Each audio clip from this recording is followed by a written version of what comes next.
All right, so we got these solar lights set up here in our front yard. You can see we've got one down there. Let's go ahead and turn the lights off though, and you can see exactly what they look like. All right, so you can see we got a purple one here.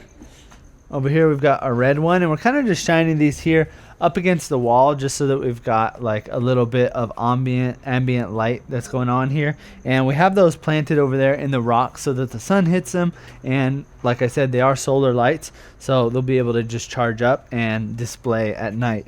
Over here we got one more purple one, and then over here on the corner, this one over here is going to be changing through the different colors. So let me actually just pull this out and we'll put it up against the wall here. Let's put this one on the wall, I'll show you. So you can see it's going from green to blue.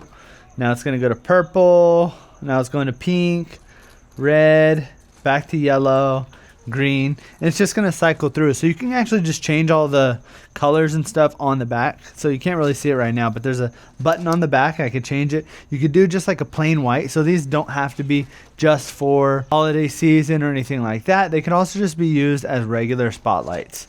So then we go red, green, blue, yellow, purple, light blue, and then this one's kind of like a really light blue or almost a white. And you can see they are really bright. They are small. They have 2 LEDs that are on them, and they're really simple and easy to set up because all you really need to do is stake them down into the ground. Now you can also take the stake off as well, so you can see this is the stake that comes with it. On the back side of it, there also is 2 spots for screws. So if you wanted to mount this somewhere up like this, and you can have multiple spotlights coming down and using it that way, you could do it like that as well. It's going to come with some mounting screws, so you can use those mounting screws to mount those up on the wall, but if not, you could actually just use these stakes to put them into the ground.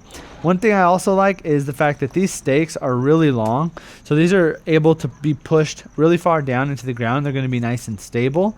Now you could also have them kind of stick up higher, which that's kind of what we did here. So if you look at this one, you can see it's standing up pretty high from the ground, but we kind of wanted it that way because we want it to be facing up on the wall a little bit higher. They're also going to be adjustable as well, so if you wanted to tilt this, you can rotate this down and then you can rotate it up, and these will go all the way vertical as well. So if you wanted to put these, let's say underneath like a plant or right next to a wall, that way they just kind of shoot directly up, you can do it that way as well. So if you're looking for some really good solar lights, something that's really easy to set up and has tons of different color options, then I would definitely recommend picking up a pack of these.